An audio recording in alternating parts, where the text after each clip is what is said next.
ये MCSA 7.0 का class number 7 है और टॉपिक आप देख सकते हैं डोमेन कंट्रोलर्स। आज के इस सेशन में हम लोग जानेंगे कि डोमेन कंट्रोलर्स है क्या और क्या यूज होता है डोमेन कंट्रोलर। ये क्लास पूरा देखेंगे तो आपको समझ में आ जाएगा डोमेन कंट्रोलर क्या है। बीच में नहीं छोड़ना, आपको पूरा देखना है सेशन को कि व्हाट इज डोमेन कंट्रोलर। चाहे आप लाइव में जुड़ के देखिए या तो बाद में रिकॉर्डेड सेशन ये आपके प्रोफाइल में रहेगा, इसको आप देख सकते हैं। ठीक है, डोमेन कंट्रोलर जानने से पहले कुछ बेसिक चीजें हम जानने की रिवाइज करने की कोशिश करूंगा, क्योंकि ऑलरेडी मैं बता चुका हूं पिछले क्लासेस में, मैंने बता दिया उसको। जैसा कि अगर हम बात करें, एक कंप्यूटर हम लेते हैं, अगर हमारे पास एक कंप्यूटर है, इसके ऊपर मैंने Windows server operating system install किया। वो कोई भी विंडोज सर्वर ऑपरेटिंग सिस्टम, जब हम इसके ऊपर Windows server operating system install करते हैं तो इस मशीन को हम लोकल सर्वर के नाम से जानते हैं। पहला चीज है ना, पहला चीज क्या है कि इसके ऊपर हम Windows server operating system, Windows server OS कोई भी इंस्टॉल किया तो ये लोकल सर्वर हो जाएगा।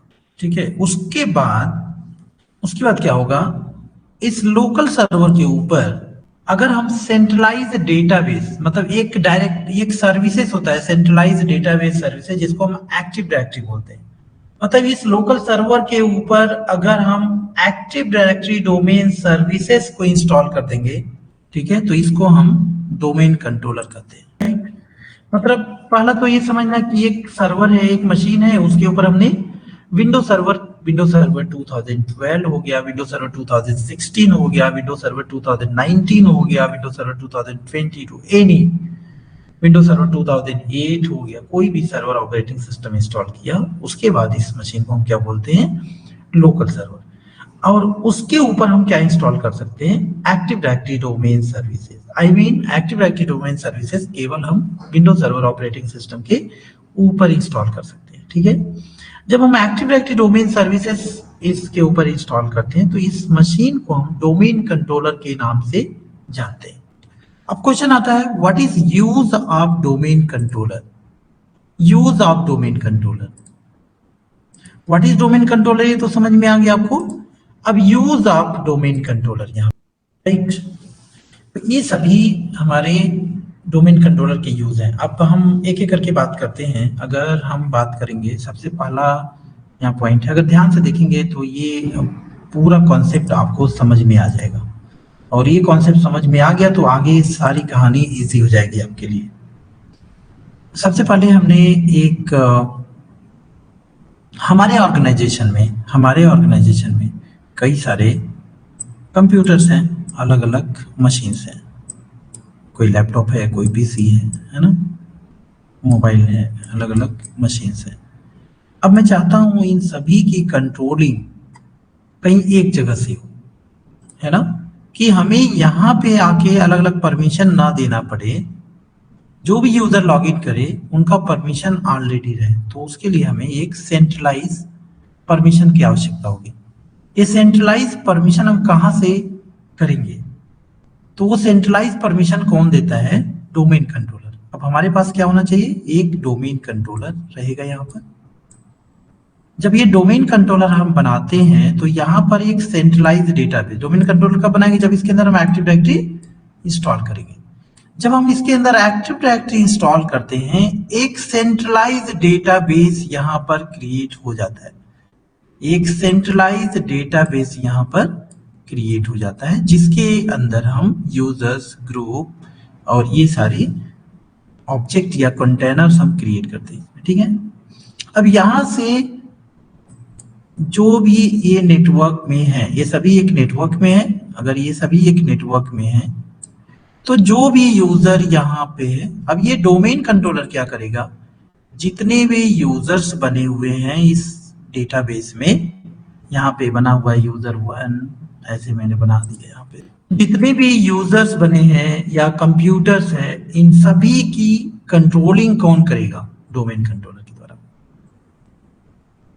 ठीक है, डोमेन कंट्रोलर क्या करता है, सभी कंप्यूटर्स को यूजर के द्वारा अलग अलग परमिशन से हम लॉगिन कर सकते हैं। मतलब जो यूजर्स इस सर्वर के डेटाबेस में बना है, उसको हम किसी भी इस नेटवर्क में किसी भी कंप्यूटर में लॉगिन कर सकते हैं। और जो परमिशन हमने दे रखा है वो परमिशन वहां पे ऑटोमेटिक अप्लाई हो जाएगा। अब इसमें इंटरेस्टिंग पॉइंट ये होता है, पहला पॉइंट ये यूजर ग्रुप को आराम से मैनेज करेगा, यूजर ग्रुप जो भी है। उसके बाद पासवर्ड मैनेजमेंट का मतलब क्या है, मान लीजिए कोई यूजर हमने यूजर 1 बनाया, यहाँ पे लॉगिन किया, वो हम दूसरे पासवर्ड से यहाँ करना चाह रहे तो यहाँ से हम कुछ नहीं करेंगे, इजिली हम सर्वर में इस डेटाबेस में यूजर का पासवर्ड रीसेट कर सकते हैं। जितनी बार आप चाहो उतनी बार रीसेट कर लो, यहाँ से हम कुछ नहीं करेंगे, यहाँ से करेंगे। तो इसका मैनेजमेंट यहाँ से इजिली हो जाएगा, जिसका भी पासवर्ड भूल गया चाहे कुछ प्रॉब्लम आ गया, इजिली वहां से रीसेट हो जाएगा। अगर कोई सॉफ्टवेयर आप प्लान कर रहे हो कि यहाँ पे सभी, अगर 1000 कंप्यूटर आपके मान लीजिए 100 कंप्यूटर है और ये 100 कंप्यूटर्स में आपको कोई सॉफ्टवेयर इंस्टॉल करना है, तो एक तो हो गया आप इंडिविजुअल जा जाके सभी कंप्यूटर्स में करोगे, और या तो हम ये अगर डोमेन कंट्रोलर है, डोमेन कंट्रोलर के द्वारा हम डिप्लॉय कर सकते हैं उसको, तो सभी कंप्यूटर में ऑटोमेटिक जाके वो सॉफ्टवेयर चला जाएगा। या कोई परमिशन अगर देना है, पॉलिसी अगर देना है, तो वो भी हम सिक्योरिटी परमिशन दे सकते हैं। मान लीजिए यहाँ पे सभी 100 कंप्यूटर्स हैं, सभी में वॉलपेपर चेंज करना है, तो हम इंडिविजुअली जाके थोड़ी बनाएंगे, हम एक वॉलपेपर की सेटिंग यहाँ कर लेंगे और यहाँ से बैठे बैठे हम डिप्लॉय कर देंगे, सभी में वॉलपेपर चेंज हो जाएगा, सभी का वॉलपेपर चेंज हो जाएगा। अब होता क्या है, ये जो भी इफेक्ट हम देते हैं यूजर पे देते हैं, ना कि कंप्यूटर पे। हम कंप्यूटर पे कोई इफेक्ट नहीं देते हैं, हम किस पे देते हैं, यूजर पे। और जब वो यूजर लॉगिन होता है वो इफेक्ट ऑटोमेटिक आ जाएगा। सपोज कर हमने वॉलपेपर का परमिशन दिया यूजर 1 और यूजर 2 में, यूजर 3 में नहीं दिया, तो अगर ये यूजर 1 यूजर 2 इस कंप्यूटर में लॉगिन होगा तभी उसमें चेंज होगा, यूजर 3 लॉगिन होगा तो इस कंप्यूटर में नहीं चेंज होगा, राइट। तो मतलब इसकी ये परमिशन करने की विधि क्या है, यहाँ पे जो भी हम काम कर रहे हैं यूजर के ऊपर कर रहे हैं। अब ये अप्लाई कैसे हो जा रहा है, क्योंकि ये सारे कंप्यूटर्स जो हैं ये डोमेन में ज्वाइन है, राइट। तो इसीलिए ये पूरा एक इंटरप्राइज नेटवर्क हो जाता है, जिसको हम डोमेन कंट्रोलर के द्वारा कंट्रोलिंग करते हैं। तो आई होप आपको ये समझ में आया होगा डोमेन कंट्रोलर क्या है और डोमेन कंट्रोलर का यूज क्या है, ये सभी मैनेज करने के लिए है, राइट। रियल में आप बोलते हो एक्टिव डायरेक्टरी, एक्टिव डायरेक्टरी, ये active directory services, active directory है क्या, is nothing but domain controller. जब एक्टिव डायरेक्टरी इंस्टॉल कर देते हैं तो उस मशीन को हम डोमेन कंट्रोलर के नाम से जानते हैं, ठीक है। उसके बाद उसमें हम ये सारे कंट्रोलिंग कर सकते हैं, ठीक है। अब ये इतना इंपॉर्टेंट है आज के डेट में, आप किसी भी डिपार्टमेंट में देखो सब कुछ डोमेन कंट्रोलर के ऊपर, मतलब डोमेन और क्लाइंट के ऊपर ही काम कर रहा है। आप बैंक में देख लो, रेलवे में देख लो, कहीं पे भी, ठीक है। और इंटरेस्टिंग पॉइंट ये है कि ये यूजर कहीं भी बना हुआ है, किसी भी कंप्यूटर पे आप लॉग इन कर सकते हो। ये यूजर बना हुआ है यहाँ पे ना, ये ऐसा नहीं कि यूजर 1 इसके लिए PC 1 के, नहीं, यूजर 1 2 3 कोई भी लॉग इन कर सकते हो, यहाँ भी लॉग इन कर सकते हो, यहाँ भी लॉग इन कर सकते हो। Root domain controller, additional domain controller, child domain controller and read only domain controller, ये 4 करके डोमेन कंट्रोलर होते हैं। अब जो फर्स्ट लोकल सर्वर में अगर हम डोमेन कंट्रोलर अपने ऑर्गेनाइजेशन के फर्स्ट सर्वर में, ये हमारा एक ऑर्गेनाइजेशन है, यहाँ सपोज करो, इसके अंदर अगर हम एक्टिव डायरेक्टरी इंस्टॉल करते हैं तो इसे हम रूट डोमेन कंट्रोलर बोलते हैं या फॉरेस्ट डोमेन कंट्रोलर बोलते हैं। यहाँ पे बैकअप डोमेन है, मैं बैकअप मतलब क्या है कि हम चाहते हैं कि एक बैकअप रखें, अगर ये सर्वर फेल हो गया तो हमारी सर्विसेज स्टॉप ना हो, तो उसके लिए हम एक बैकअप डोमेन कंट्रोलर रखते हैं, जिसको हम एडिशनल डोमेन कंट्रोलर के नाम से जानते हैं, जिसको हम क्या बोलते हैं, ADC। ये क्या है, रूट DC या PDC बोलते हैं, primary domain controller. Additional domain controller, जो भी हमारे इस रूट DC में डेटा है वो सभी मतलब user related, domain control, active directory related जो भी हमारे यूजर्स हैं, ग्रुप्स हैं, कंप्यूटर्स हैं, जो भी हम क्रिएट करेंगे वो ऑटोमेटिक यहाँ रेप्लिकेट हो जाएगा, रेप्लिकेशन होगा इसमें, जो यहाँ क्रिएट करेंगे वो यहाँ क्रिएट हो जाएगा। तो अगर ये कोई फेल भी हो जाता है तो डजंट मैटर, आपका दूसरा रेडी रहेगा बैकअप देने के लिए, तो हमारा काम स्टॉप नहीं होगा। लेकिन अगर एडिशनल डोमेन कंट्रोलर नहीं, अगर ये फेल हो गया तो हमारा काम सारा स्टॉप हो जाएगा जब तक कि ये दूसरा सर्वर रेडी नहीं होता है। तो आज के डेट में आपको मालूम है कितना ज़्यादा इंपॉर्टेंट है मैन पावर, कितना ज़्यादा इंपॉर्टेंट है डेटा आज के डेट में। तो ये सब हम सिक्योर रखना होता है हमें, ठीक है। तो इसलिए बैकअप के लिए हर ऑर्गेनाइजेशन में आपको एडिशनल डोमेन कंट्रोलर देखने को मिलेगा, ठीक है। दूसरा होता है RODC, read only domain controller. अगर हम यहाँ लगा दें तो रीड ओनली डोमेन कंट्रोलर में क्या होगा, इसके पास एडमिनिस्ट्रेटर का पासवर्ड ही नहीं रहेगा, इसके पास केवल यूजर पासवर्ड रहेगा। तो यहां पे कुछ काम नहीं करेगा, केवल रीड ओनली रहेगा। यहां से केवल आप क्या कर सकते हैं, रीड कर सकते हैं कितने यूजर्स हैं, कितने ग्रुप्स हैं, कितने कंप्यूटर्स हैं, ये सब देख सकते हैं। मतलब जो भी यहाँ काम होगा वो सारा यहाँ पे दिखेगा ये, बट यहाँ पे आप कुछ नहीं कर सकते। अगर कुछ करना चाहते हो जैसे यूजर क्रिएट करना, रीसेट करना पासवर्ड को, कंप्यूटर ज्वाइन कराना, इस तरह के कोई स्टफ अगर आपको करना चाहते हो, देन आपको क्या करना है, आपको परमिशन देना है, डेलीगेट करना है परमिशन को, ठीक है। डेलीगेट कंट्रोल करना है हमारे स्पेसिफिक यूजर को जो हमने RODC में लॉगिन कर रखा है। ऐसा नहीं है यहाँ पे सारे यूजर लॉगिन हो जाएंगे, जिस यूजर को हम यहाँ पे डेलीगेट, जिस यूजर को हम RODC में ऐड किए होंगे वही यूजर लॉगिन कर पाएगा। अब उस यूजर को अगर हम यहाँ डेलीगेट कर देंगे, कंट्रोल परमिशन दे देंगे, तो वो यहाँ पे यूजर क्रिएट भी कर पाएगा, रीसेट कर पाएगा, डिलीट कर पाएगा। मतलब उतना परमिशन नहीं रहेगा जितना ये रूट DC में करे। कुछ परमिशन हम यहाँ पे लिमिटेड परमिशन दे देते हैं।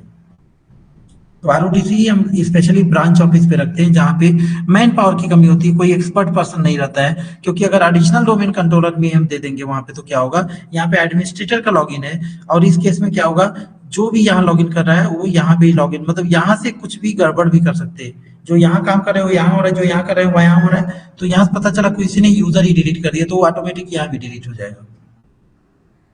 तो पता चला उस समय वो सारे यूजर बैठे हुए हैं, काम ही नहीं कर पाएंगे, लॉगिन ही नहीं होगा जब यूजर नहीं रहेगा सर्वर। अरे भाई यहाँ पे यूजर 1 लॉगिन करने के लिए यूजर बना रहेगा यहाँ पे, तभी तो लॉगिन होगा। यहाँ यूजर बना ही नहीं रहेगा तो लॉगिन कहाँ से होगा, राइट। तो वही चीजें हैं। तो ये रीड ओनली डोमेन कंट्रोलर हो गया। इसके बाद हमारा है child domain controller. Child domain controller, अगर मान लो हम किसी को फ्रेंचाइजी देते हैं, एक ब्रांच होता है एक फ्रेंचाइजी, दोनों में अंतर क्या है, ब्रांच में क्या होता है एक ही ऑनर का रहेगा सब कुछ, फ्रेंचाइजी में वो दूसरा, जो ब्रांच है वो दूसरा ऑनर रहेगा, तो उसकी खुद की अपनी प्रॉपर्टी है डोमेन कंट्रोलर।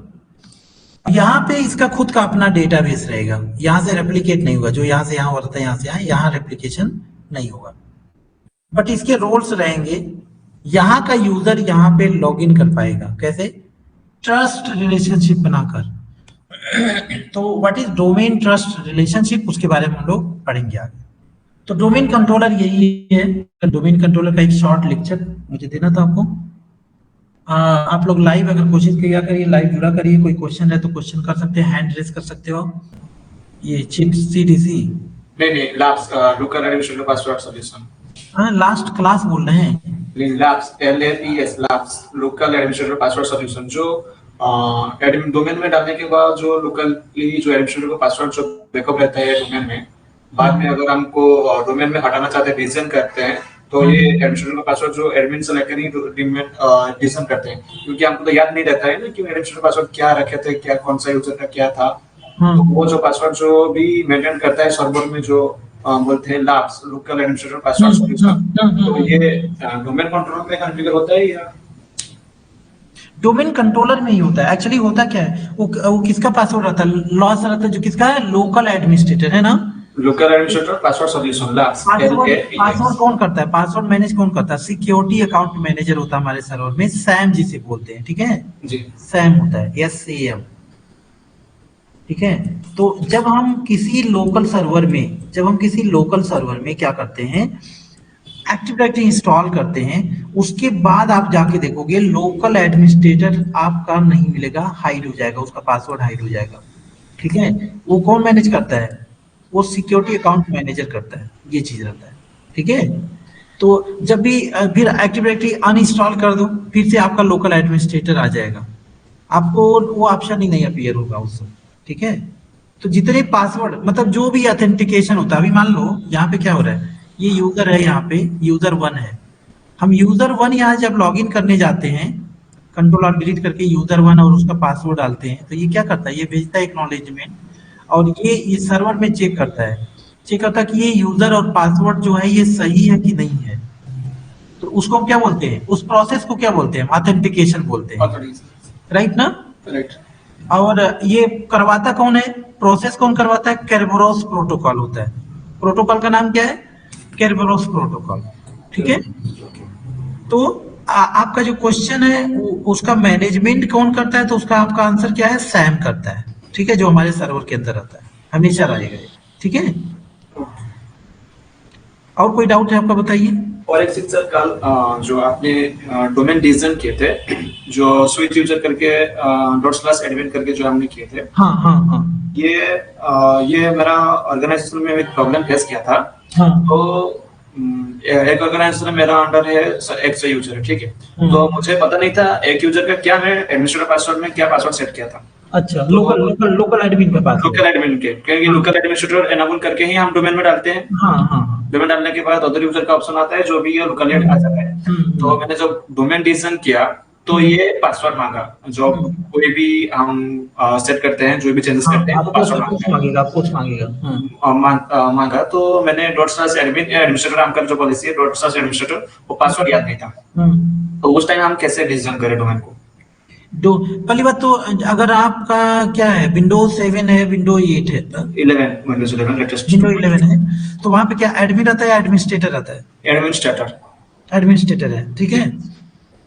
तो अगर देखिए, अगर यहाँ जब तक आपको पासवर्ड नहीं मालूम रहेगा, पासवर्ड अगर नहीं मालूम है तो फिर आपको दूसरा प्रोसेस के द्वारा ही करना पड़ेगा, नहीं तो वो लोकल में लॉगिन ही नहीं होगा जब तक पासवर्ड। हाँ, ये सही है। सपोज करो ये मशीन है, यहाँ पे ये मशीन है, और इसको जब हम ज्वाइन करते हैं, हमारे पास दो कंडीशन होता है। जब ज्वाइन करते हैं तो ये एडमिनिस्ट्रेटर इसका पासवर्ड मांगता है और इसका एडमिनिस्ट्रेटर, राइट, तो ज्वाइन हो जाता है। जब तक ये ज्वाइन नहीं रहता तो इसमें क्या रहता है, कौन सा यूजर रहता है, लोकल यूजर होता है, लोकल यूजर रहता है, लोकल यूजर रहता है। तो लोकल यूजर का या तो हम पासवर्ड लगा के रखें या तो नहीं लगा के रखें, दोनों कंडीशन होता है। अगर हम लगा के रखें, कोई पासवर्ड हमने लगा दिया एडमिन का, ठीक है, एडमिन का पासवर्ड लगा दिया है, और इसमें हमने जो डोमेन में ऐड कर दिया है, जब डोमेन से डिसज्वाइन करेंगे तो ./ करके एडमिन जब हम करेंगे, एडमिनिस्ट्रेटर करेंगे, पासवर्ड आपको देना ही पड़ेगा अगर हमने लगा रखा है। हाँ, ये सर।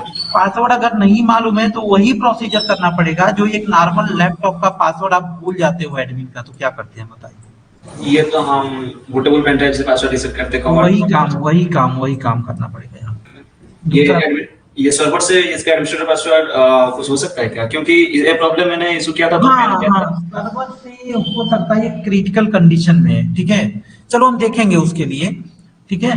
सर्वर से हो सकता है, सर्वर से हम कर सकते हैं, अगर सर्वर में ज्वाइन है तो कर सकते हैं। चलो इसका सोल्यूशन निकालेंगे, इसको बताएंगे। बट नॉर्मली क्या है, नॉर्मली आप क्या करना है, जो आप एक नॉर्मल डेस्कटॉप में करते हैं ऐसे, वैसे आप कर सकते हैं, यहाँ से रिसीव कर सकते, ठीक है।